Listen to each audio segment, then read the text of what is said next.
nous est déjà tous arrivé d'attendre un train, tôt le matin, et de se sentir mal à l'aise, sur ce quai vide et plongé dans la pénombre. Bienvenue, chers hôtes. Je suis la conteuse, et je vous invite à passer un moment en ma compagnie. Installez-vous confortablement, mettez un casque sur vos oreilles, et laissez-moi vous conter l'histoire d'un voyageur dont le retard de train pourrait très vite virer au cauchemar. Mon train ne devrait plus tarder à arriver. Si j'en crois le panneau d'affichage et la grande horloge accrochée à la façade, il sera là dans 10 minutes. Autour de moi, les quais sont plongés dans la pénombre. La seule source de lumière provient du hall. Cette gare n'a jamais été très engageante, mais à 7h du matin, en plein hiver, avec cette brume qui flotte au-dessus des rails, elle est plus sinistre que jamais. Je frissonne, mais je serais bien incapable de dire si c'est à cause du froid ou du malaise qui grandit en moi. L'espace d'un instant, j'envisage de retourner dans le hall pour profiter à la fois de la lumière et de la chaleur qui y règne. Mais je me dis que ce serait un déplacement inutile. Autant patienter sur les quais, je me réchaufferai dans le train. Les minutes s'égrènent. Je guette l'annonce qui m'informera de l'arrivée prochaine de mon train, mais elle ne vient pas. Je fronce les sourcils, jette un coup d'œil au panneau d'affichage. Aucun retard n'est signalé. Étrange. Un retard de train, ça n'a rien de bien rare. Mais ils sont indiqués d'habitude. Peut-être qu'ils ont oublié de le mettre sur le panneau. Je devrais aller me renseigner. Mes pas résonnent alors que je me dirige vers le hall de la gare. Je franchis les portes et suis aussitôt surpris par la fraîcheur ambiante. Quand je suis arrivé tout à l'heure, il faisait bon ici pourtant. Qu'est-ce qui s'est passé? Ils ont eu une panne de chauffage? J'avise un agent d'accueil et m'approche de lui. L'homme me sourit. Je me sens tout de suite mal à l'aise. Il me demande « Que puis-je pour vous ?» Mon malaise augmente. Soudain, j'ai du mal à trouver mes mots. Je bafouille, m'y prends à plusieurs reprises avant de réussir à prononcer ma phrase. Combien de retard a le train de 7h10 ? Le sourire de l'agent s'élargit un peu plus avant qu'il ne me réponde. Il arrivera bientôt. Veuillez patienter, s'il vous plaît. D'un geste de la main, il me désigne des bancs sur lesquels sont déjà assis d'autres voyageurs. Un frisson remonte le long de ma colonne vertébrale. J'ai l'habitude de cette gare, de son personnel. Et cet agent d'accueil, je l'ai déjà croisé plusieurs fois. Je lui ai déjà parlé, mais aujourd'hui, je sais pas, je le trouve pas dans son état normal. J'insiste malgré tout. C'est dans combien de temps bientôt ? 5 minutes ? 10 ? Il penche la tête sur le côté et répète simplement « bientôt » avant de tourner les talons. Il disparaît derrière une porte en bois juste à côté des guichets. Je sais pas trop comment réagir. Est-ce que je dois faire ce qu'il m'a dit et attendre ? Interroger d'autres agents au cas où ils auraient plus d'informations ? Ou quitter la gare ? J'écarte aussitôt cette dernière possibilité. C'est ridicule, je ne peux pas quitter la gare. Premièrement, j'ai un train à prendre, et il ne devrait pas tarder à arriver. Deuxièmement, quelqu'un m'a déposé et il n'y a ni taxi ni service de bus aux alentours. Je ne peux même pas téléphoner pour qu'on vienne me chercher, mon portable n'a plus de batterie. Je retourne sur les quais, il fait les 100 pas en attendant mon train. Il est 7h25, 7h42, 7h57. Je vais être en retard, il fait quoi ce train enfin ? Et pourquoi est-il toujours indiqué comme étant à l'heure ? Bon, tant pis, je vais pas poireauter comme ça plus longtemps. Je vais quitter la gare et tenter de trouver un téléphone. Peut-être dans un bar ou un restaurant des environs. À nouveau, je me dirige vers le hall. Je le traverse sans m'arrêter, droit vers les portes menant à l'extérieur. Mais un agent d'accueil me bloque soudain le passage. Je sursaute, fais un bond en arrière. L'agent me regarde en souriant. Il me dit « Ne partez pas, votre train arrivera bientôt. Patientez s'il vous plaît. » Comme son collègue avant lui, il me désigne les bancs d'un large geste de la main. Je secoue la tête et m'exclame « Vous plaisantez, j'espère. Mon train a plus de 40 minutes de retard et personne ne daigne informer les voyageurs. » Je me décale pour passer, mais l'agent se décale lui aussi. Quoi que je fasse, il m'empêche d'atteindre la porte de sortie. Ma colère explose et je m'écrie « C'est quoi votre problème ? Laissez-moi passer, je pars !» Il me répond, la tête penchée sur le côté. « Vous ne pouvez pas partir. Votre train arrive bientôt. » Non mais il est sérieux ? Je me tourne vers les autres voyageurs assis sur les bancs, les yeux rivés sur l'écran de leur smartphone. Je les prends à partie. « Mais réagissez vous aussi !» Quelques-uns relèvent les yeux et me dévisagent d'un air las. L'un d'eux me rétorque. « Restez calme et asseyez-vous. Le train arrive bientôt. » Les autres hochent la tête et ceux qui m'avaient regardé replongent sur leur téléphone. C'est quoi ce cirque ? Pourquoi tout le monde se comporte bizarrement dans cette gare ce matin ? À nouveau, je tente de m'approcher de la sortie. Et l'agent me bloque toujours le passage. Je le bouscule, si fort qu'il tombe à la renverse. L'espace d'une seconde, je regrette mon geste, espère qu'il ne s'est pas fait mal en chutant, puis mon agacement reprend le dessus. Tant pis pour lui, il n'avait qu'à pas se trouver sur mon chemin. Je fonce vers la sortie, mais les portes automatiques demeurent closes. Je recule, m'avance à nouveau, fais de grands gestes dans les airs, peut-être que les détecteurs ne m'ont pas capté, mais j'ai beau gesticuler dans tous les sens, rien ne se passe. Alors je tente d'ouvrir moi-même les portes en les faisant coulisser sur les côtés, peine perdue. Je n'arrive même pas à les déplacer d'1 millimètre. Une main se pose soudain sur mon épaule. Je me retourne et me retrouve face à l'agent que j'ai bousculé. Il me sourit toujours, d'une espèce de sourire bizarre, artificiel. Et il me dit « Allez vous asseoir, je vous prie. Votre train arrive bientôt. » Je laisse échapper un rire nerveux. S'il croit que je vais aller m'asseoir et attendre son fichu train, il se trompe. Je sais pas à quoi il joue, mais il est hors de question que je reste ici 1 minute de plus. Ils ont fermé les portes ? Eh bien je passerai par les voies. Et tant pis si c'est interdit et dangereux. Je préfère risquer de me manger un train plutôt que de m'attarder ici. Je retourne sur les quais. La brume qui, moins d'1 heure plus tôt, ne flottait qu'au-dessus des rails, a envahi les environs. Je ne vois même pas où je mets les pieds. Je frissonne et hésite. Franchir les voies, c'est déjà pas très prudent, mais alors le faire dans ces conditions... Peut-être que les agents ont raison. Je devrais juste m'asseoir et attendre mon train. Non, j'ai assez attendu, c'est bon. Je vais faire attention. Je n'y vois rien, certes, mais j'ai encore mes oreilles. Et si un train approche, je l'entendrai. Je me dirige vers le bord du quai, le descends prudemment. Mes chaussures crissent sur le ballast. J'enjambe les rails et me dépêche. Je me sens particulièrement vulnérable. Je rejoins l'autre quai et me dépêche de remonter. La brume est encore plus dense qu'avant. Impossible d'y voir à plus d'1 mètre. J'en appelle à ma mémoire. Si je continue tout droit, je vais atteindre une clôture. En la longeant assez longtemps par la gauche, je vais arriver au niveau d'un portail. Il sépare la gare de la ville et n'est jamais fermé. J'avance prudemment. Une lumière floue, jaunâtre, luit dans le brouillard juste devant moi. Un réverbère sans doute. Je me dirige vers lui. Mon cœur bat contre mes tempes. Ma colère a disparu. Une peur viscérale a pris sa place. Je la contiens comme je le peux. D'accord, ce qui se passe est inquiétant, mais je suis bientôt sorti de la gare. Encore quelques pas et... un chuintement, et me voilà dans le hall. De quoi ? Mais non, c'est impossible.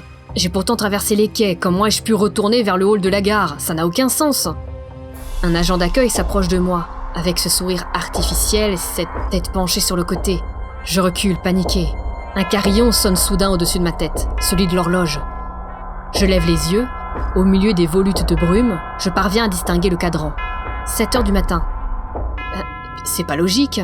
Il était presque 8 heures la dernière fois que j'ai regardé. Je me frotte les paupières. J'ai du mal voir, avec le brouillard et la panique. Mais quand je pose à nouveau les yeux sur le cadran, l'heure n'a pas changé.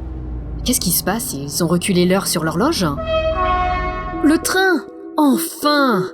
Je me précipite vers le quai. 2 halos flous brillent dans la brume. Ce sont les phares. C'est bon, tout rentre dans l'ordre. Je vais monter à bord, quitter cette gare, et ne plus jamais y revenir. La lumière des phares se précise. Le cahotement des roues sur les rails et les vibrations du train résonnent. Mon cœur accélère. Je me tends d'impatience, il est presque là. Mais il va pas un peu vite ? Il devrait pas freiner ? Le train me passe devant. Le souffle d'air me balaye le visage, fait voler mes cheveux dans tous les sens. Le bruit devient assourdissant et puis... c'est à nouveau le silence. Et les ténèbres. Le train ne s'est pas arrêté. Il n'a même pas ralenti. Pourquoi ? C'était pourtant bien le train de 7h10, non ? Je jette un coup d'œil au panneau d'affichage. Il n'a pas changé depuis tout à l'heure. Alors je me retourne vers l'horloge et je remarque qu'elle n'affiche plus 7 heures, mais 4 heures. 4 heures du matin ? Quelqu'un s'est encore amusé à toucher à l'horloge ? Et dans quel but ? Et il est quelle heure en réalité ? J'ai le réflexe de sortir mon téléphone pour vérifier, mais me rappelle que je n'ai plus de batterie. Mais qu'est-ce que je fais ? Je ne vais pas rester indéfiniment dans cette gare. D'autant qu'il semble clairement s'y passer des choses étranges. Je dois partir, mais comment ? Attendez, les portes du hall. Elles étaient ouvertes quand je suis arrivée, ce qui veut dire que quelqu'un les a fermées entre-temps. Un membre du personnel, sans doute. Si j'arrive à convaincre l'un d'eux de m'ouvrir... Je retourne dans le hall, me dirige vers un agent d'accueil. Celui-là, je crois bien que je ne l'ai jamais vu avant aujourd'hui. Il a le même sourire bizarre que les 2 autres, mais ses yeux sont exorbités. Et il joint les doigts devant sa poitrine dans une posture presque professorale. Quand il se tourne vers moi, je marque un temps d'arrêt. J'aime pas son expression. Je n'aime pas sa façon de sourire, cet éclat dans ses pupilles. Il y a quelque chose d'anormal chez lui, encore plus que chez les autres. Je devrais parler à un de ses collègues, mais il n'y a personne. Je n'ai pas le choix. Je m'avance vers lui et lui demande « Excusez-moi, j'ai besoin de sortir de la gare, mais les portes sont fermées. » Il penche la tête sur le côté et me répond « Allez vous asseoir, je vous prie. Votre train va bientôt arriver. » Mes mains se mettent à trembler. Une goutte de sueur descend le long de ma nuque. Je réplique d'une voix aussi ferme que possible. « J'ai vraiment besoin de sortir de la gare. Ouvrez les portes, s'il vous plaît. » Il me fixe de ses yeux exorbités, sa tête toujours penchée sur le côté. Le temps s'écoule et puis, d'un geste lent, il plonge une main dans une de ses poches. Il en sort une sorte de clé triangulaire. Ce doit être la clé du hall. Je vais pouvoir sortir. L'homme se retourne lentement, puis marche en direction de la porte extérieure. Quand celle-ci se déverrouille, un chuintement résonne. Je remercie l'agent du bout des lèvres et me précipite dehors. La brume a tout envahi, et les réverbères ne diffusent que des halos qui ne transpercent en rien les volutes. Je ne distingue rien, ni le trottoir, ni la route, ni le parking, ni les bâtiments. Mais j'avance malgré tout d'un pas rapide, saccadé, droit devant moi, le plus loin possible de la gare et... Je percute quelque chose. Je sursaute, secoue la tête, c'est une porte vitrée. Et de l'autre côté, il y a... le hall. C'est impossible. Je me retourne. Le brouillard est soudain un peu moins dense. Je parviens à distinguer mon environnement. Je suis sur les quais. Comment je peux être sur les quais? J'étais sorti de la gare. Je dois réessayer. Maintenant que la porte extérieure est ouverte, je vais bien finir par sortir. Je pénètre dans le hall et m'immobilise. Les 3 agents d'accueil sont là, debout avec leur sourire, leur tête penchée, leurs yeux exorbités et leurs doigts joints devant la poitrine. Les voyageurs sont toujours assis sur leur banc. Ils me fixent. L'écran de leur téléphone les éclaire par en dessous, projette des ombres bleutées sur leur menton et leurs joues. Un des agents s'adresse à moi. « Votre train va bientôt arriver. » Je recule sans le quitter des yeux. Mes jambes tremblent tellement que je manque de m'écrouler. Les agents me suivent. Je retiens à grand-peine un gémissement de terreur. Des larmes embuent mes yeux. La porte s'ouvre dans mon dos, se referme dès que je pose un pied sur les quais. Les agents s'alignent de l'autre côté, et les voyageurs les rejoignent, leur téléphone à la main, les yeux fixes et le regard morne. Je recule un peu plus, m'éloigne du hall, je regarde lentement sur ma droite. Au milieu du brouillard, je distingue un train, à l'arrêt. La porte d'une des voitures est ouverte, de la lumière filtre par les fenêtres. Je ne réfléchis pas, je me précipite vers lui et monte à bord. Ce n'est pas mon train, mais peu importe. Tant qu'il me fait quitter cette gare maudite, je m'installe sur un des sièges un peu au hasard et me recroqueville. Par la fenêtre, j'aperçois le hall et les silhouettes des agents et des voyageurs, toujours alignés. Je sens qu'ils me fixent. Je frissonne, change de place. La porte de la voiture se ferme et le train démarre. Je n'ai pas la moindre idée d'où il va, alors je guette l'annonce du chef de bord. Mais elle ne vient pas. Je regarde autour de moi, peut-être que je peux demander à un des voyageurs. La voiture est vide. Mon cœur se serre, la panique me reprend. Je m'exhorte au calme, tout va bien. Il y a peut-être du monde dans les autres voitures. Je me lève de mon siège et commence à marcher vers l'avant du train. Je ne croise personne, alors je repars en sens inverse, me rends jusqu'à la voiture de queue. Toujours personne. Je n'ai même pas vu de contrôleur. Ce train est vide, entièrement vide. J'essaye de me raisonner. Peut-être que c'est normal, que c'est un train avec peu de voyageurs, ce sont des choses qui arrivent après tout. Et le principal, c'est que j'ai quitté la gare. Je verrai bien où je serai au prochain arrêt. Je me rassois, regarde dehors, mais je ne vois rien. Juste les ténèbres et des langues de brouillard qui lèchent les vitres. Les cahots du train me bercent, mes paupières s'alourdissent. Je finis par m'endormir, le front contre la fenêtre. Je suis réveillée par le froid. Mon menton repose sur ma poitrine, mon dos est plaqué contre quelque chose de dur, et je ne sens plus les mouvements du train. Il a dû s'immobiliser. Je redresse ma tête, ouvre les yeux, et manque de crier. Je suis sur un banc, dans le hall de la gare. Un agent d'accueil se tient devant moi. Il me dit « Veuillez patienter, votre train va bientôt arriver. »